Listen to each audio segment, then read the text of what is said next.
Direct Connection is made by MPT to serve all of our diverse communities and is made possible by the generous support of our members. Thank you.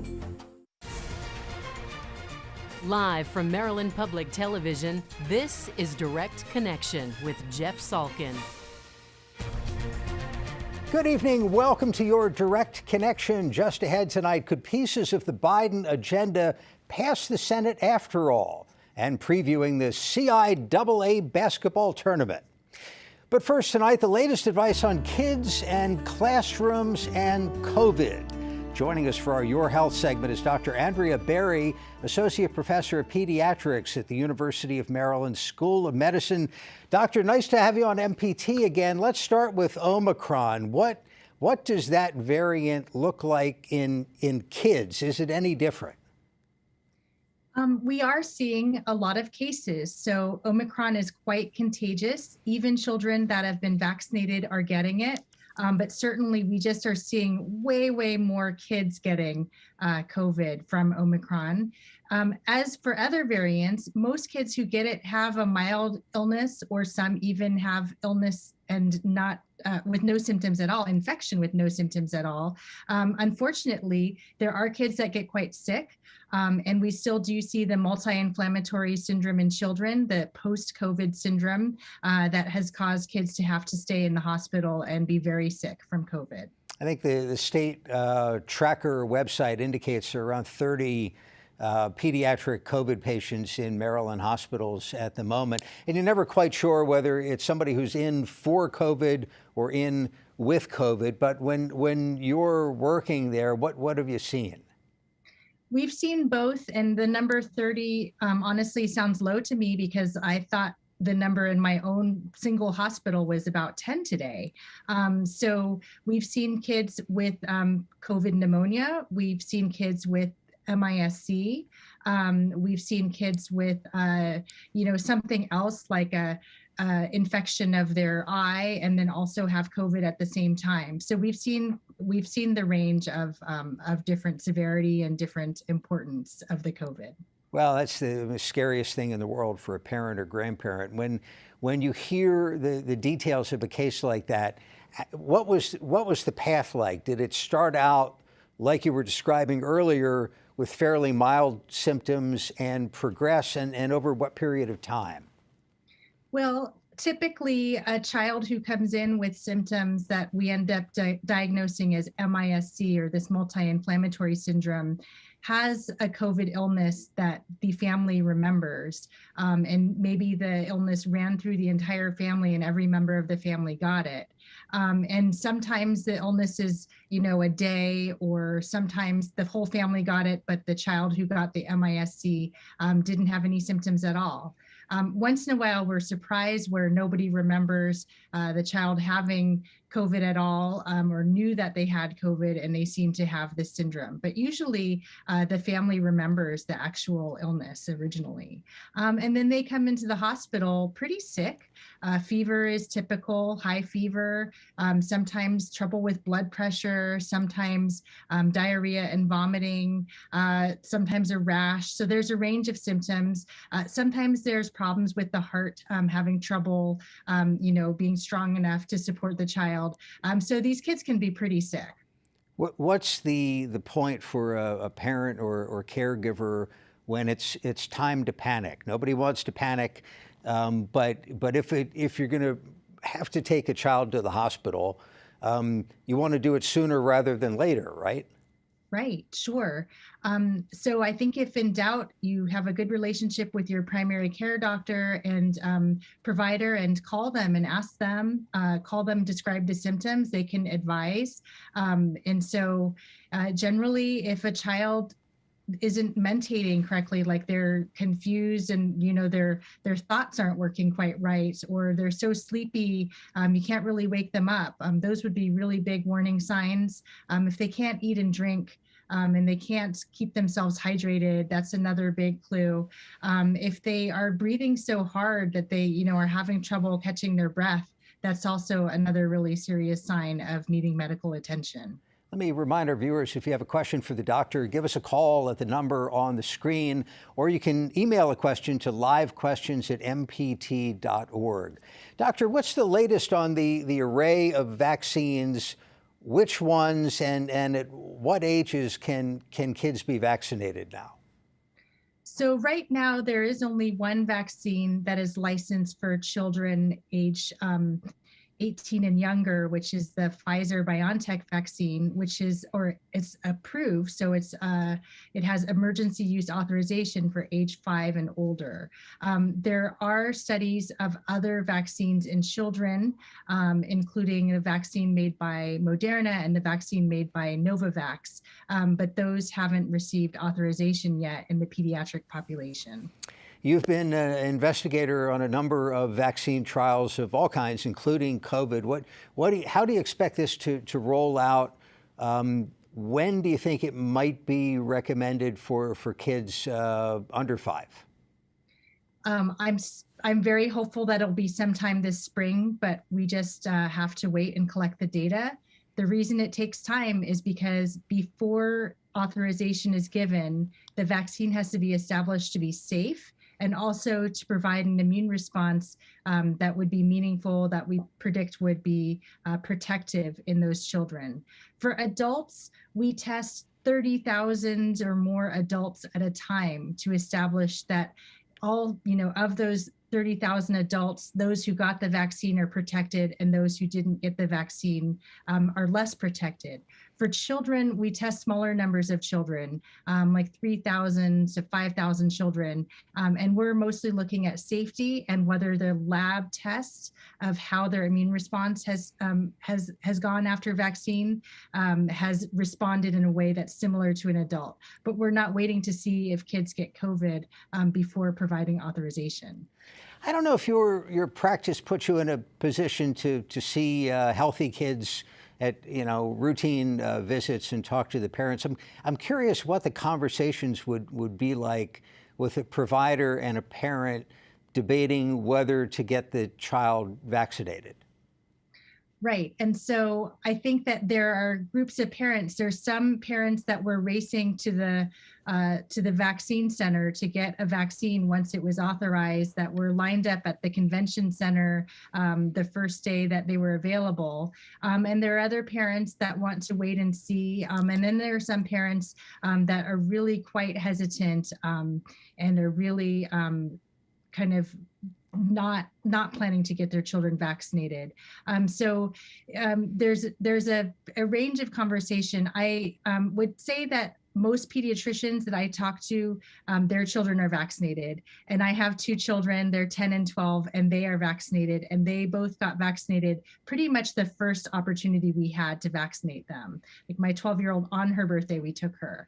And so pediatricians can talk to that personal experience they have with vaccination and just listen and answer questions of the parents in their office. Well, I hope on her birthday she demanded extra ice cream cake or something. But let me ask about your experience as a parent of, I guess, a middle school child and maybe late elementary school. How are they doing? What are you seeing with other kids in terms of masking up in school? So I think that masking is pretty good. My kids are fantastic at wearing their masks. And a lot of kids are, listening to the news and they're asking good questions about COVID and thinking about COVID. So a lot of the masking at our school in Baltimore City is very good. I think that they're also, my kids will tell me that their kids kind of letting their mask slip down and things like that. But by and large, I think it's pretty good in their school. My school has been able to stay open the whole school year.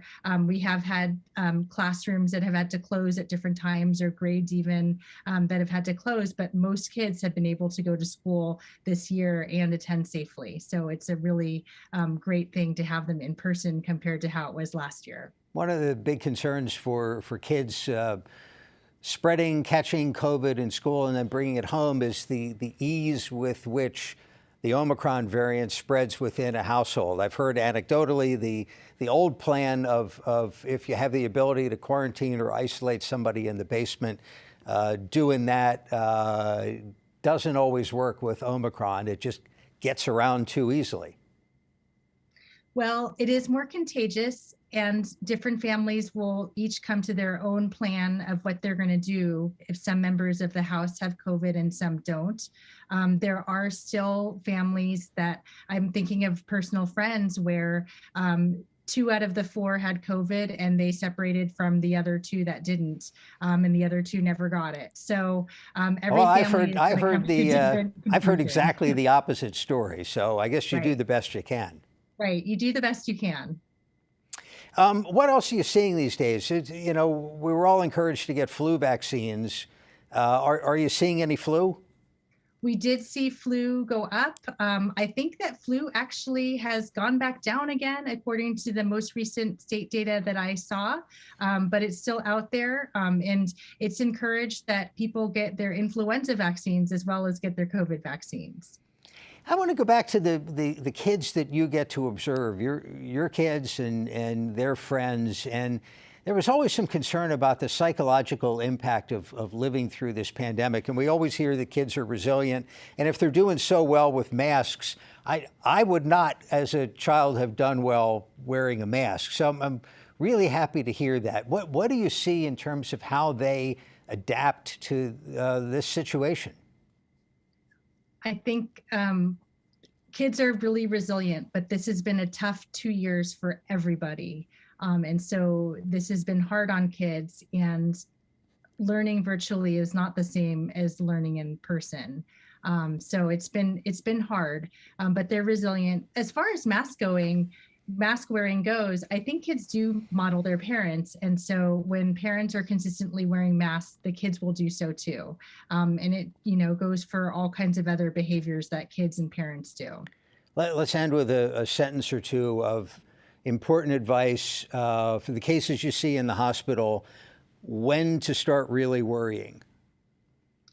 Worry if a child is not able to drink and keep fluids down, if they're having difficulty breathing, or if they're kind of difficult to wake up, or their mind just doesn't seem to be working right. Those are big warning signs. Very good. Dr. Andrea Berry, Associate Professor at the University of Maryland School of Medicine. Thank you very much. Now, what's next for voting rights legislation and the president's Build Back Better plan? We spoke with Maryland U.S. Senator Chris Van Hollen. Senator, thank you for joining us. From your perspective, what's the impact of the failure to move this voting rights bill? Well, Jeff, good to be with you.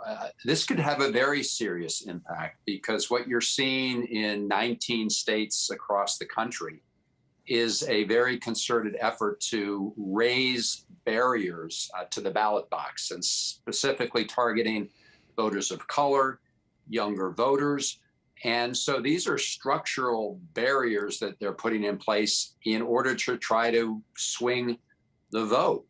And I am very disappointed in the fact that we were not able to muster the votes to change the Senate rules. We had a majority of votes in favor of the Freedom to Vote Act, but we were not able to secure the votes to reform the Senate rules in order to protect our democracy. So we're going to have to keep pushing, but this could be a real problem for our democracy going forward. Does anything change in Maryland as a result of this, or Maryland's election rules weren't really what the bill was after?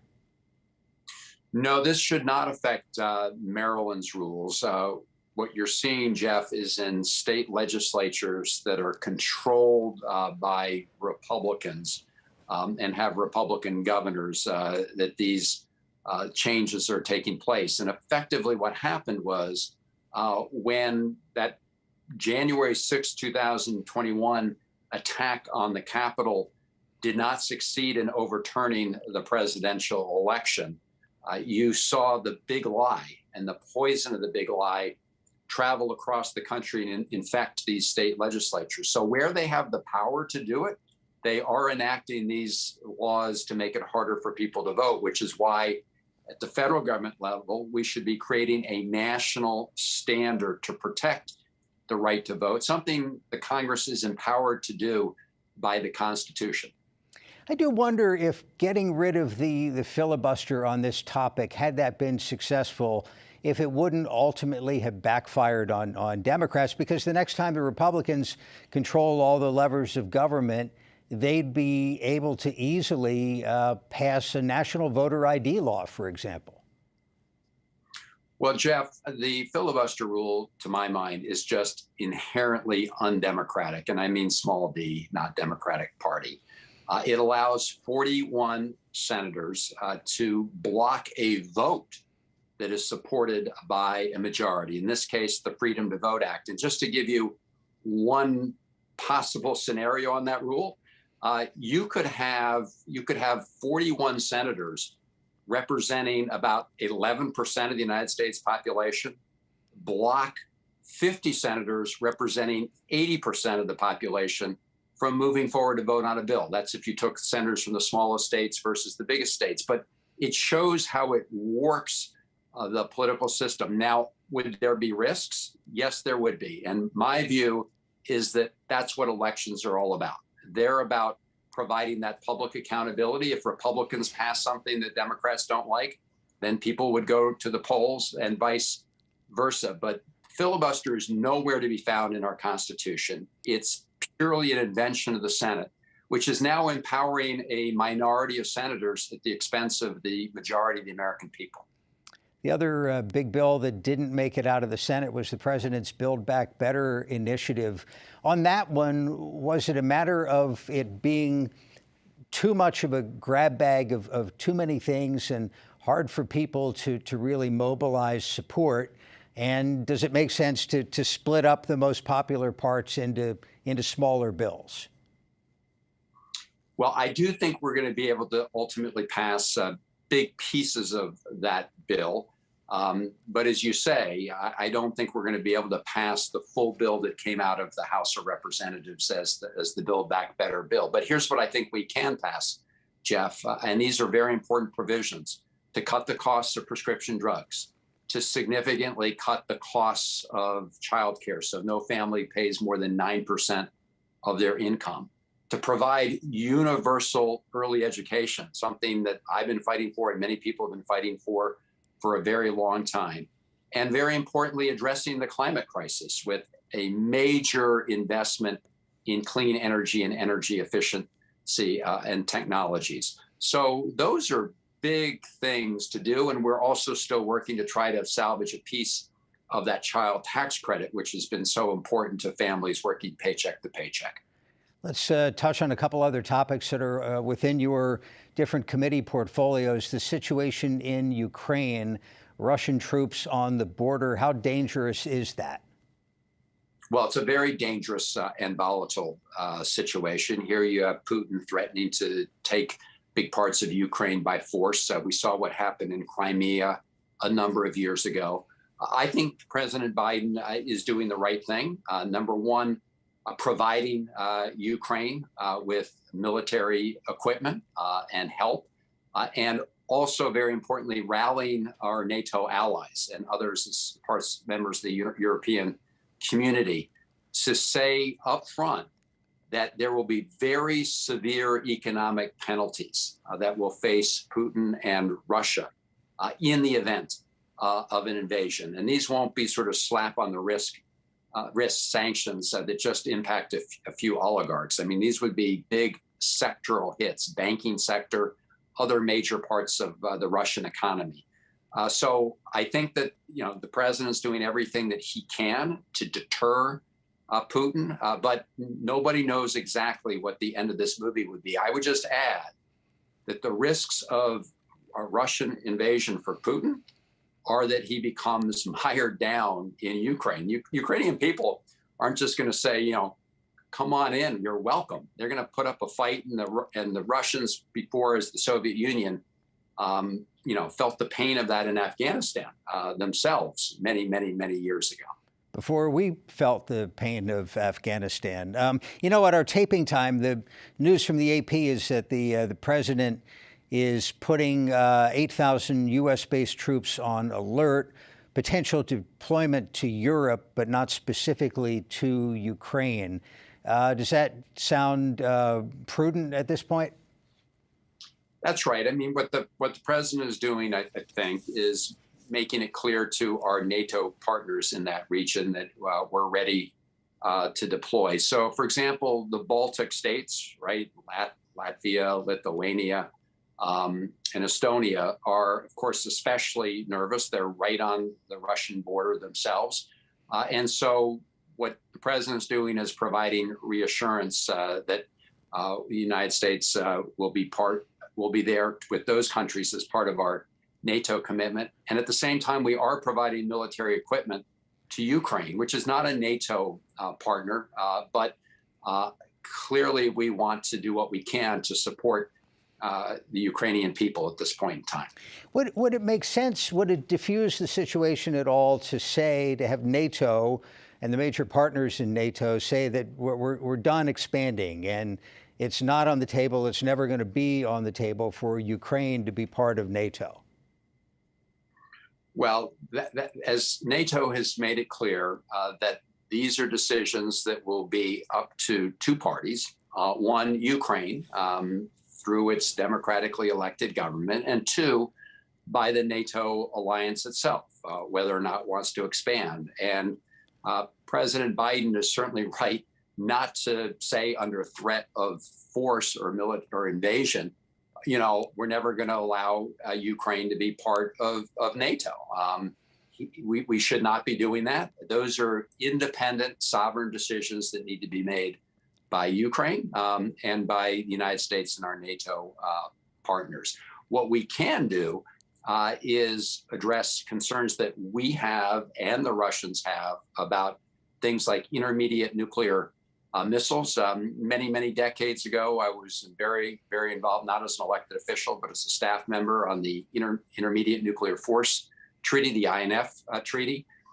Those are issues that we would like to be discussing with the Russians and involve our mutual security interests. One last question with your Foreign Relations Committee hat on, and that's the integration of Russia in the economic lives of the Western European countries. I mean, they supply a lot of energy, a lot of heating power. It's January. Does that complicate things? Well, Russia certainly has tried over time to integrate certainly its energy sector more directly with Europe, both as a market, but that also, as you say, gives them leverage, which is why we should make it absolutely clear that if Russia takes any further aggressive steps with respect to Ukraine, that the Nord Stream 2 pipeline will not be completed. It's almost completed. But there are still some gaps in it. But if Putin goes into Ukraine, it should be absolutely clear that that's just not happening. Our thanks to Senator Van Hollen. Now the Central Intercollegiate Athletic Association basketball tournament is coming to Baltimore in just a few weeks. Charles Robinson lets us in on the details. Connecting the history of the CIAA with the Black history of Baltimore is a perfect match. Simply put, they go together like crabs in Obey. The flags are waving outside the Baltimore Arena as the countdown begins for the CIAA. The organizers anticipate hundreds of HBCU basketball fans will converge on Charm City. Last year, everything was virtual, but the games will be live this year.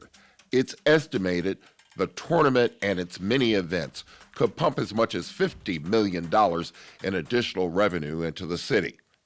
This is also an opportunity for us to work collaboratively with former CIAA member institutions and their alumni, including Morgan State University, Maryland Eastern Shore, and Howard University, as well as our other Maryland-based HBCUs like Coppin State University and the universities across the university system of Maryland. For those putting on the event, safety was paramount. We have protocols in place. We have to wear our mask indoors at Royal Farms Arena. Make sure you abide by that. So I'm in Baltimore at the famed Billie Holiday statue on Pennsylvania Avenue. And the CIAA tournament wants to get people from this community to come to the basketball games. The trip to downtown will be a homecoming for one special guest, Earl the Pearl Monroe. I've got the advantage of being not only a CIAA, but also a guy who also played in Baltimore. So this is a double whammy, and I'm so happy. And to do something with my good friend Bobby Dandridge for the kids there. You know, we're going to sponsor or have 200 kids there that we're going to have a clinic. Now we have an opportunity to use Baltimore City and the state of Maryland as the backdrop to show now these fans the greatness of one of the greatest American cities and a great state in this union. It's our time, and that's the way we approached it. And I think that's the really outcome that we're looking for. Basketball is going to be great for that week, but it's way bigger than basketball. The balls start bouncing the last week in February. I'm Charles Robinson. Charles, thank you. Stay tuned to Direct Connection and the MPT Sports Desk for updates as we get closer to the tournament next month. And if you need information anytime, just visit theciaa.com. That is Direct Connection for this week. We're back Friday with State Circle and the latest on Maryland politics. Now, for all of us at MPT, thanks for watching Direct Connection and have a good night.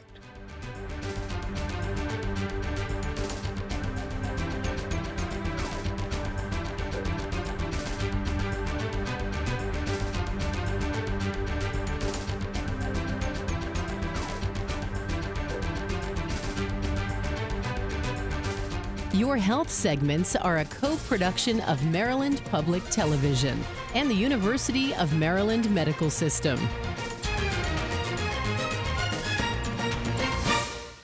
This program was made by MPT to serve all of our diverse communities.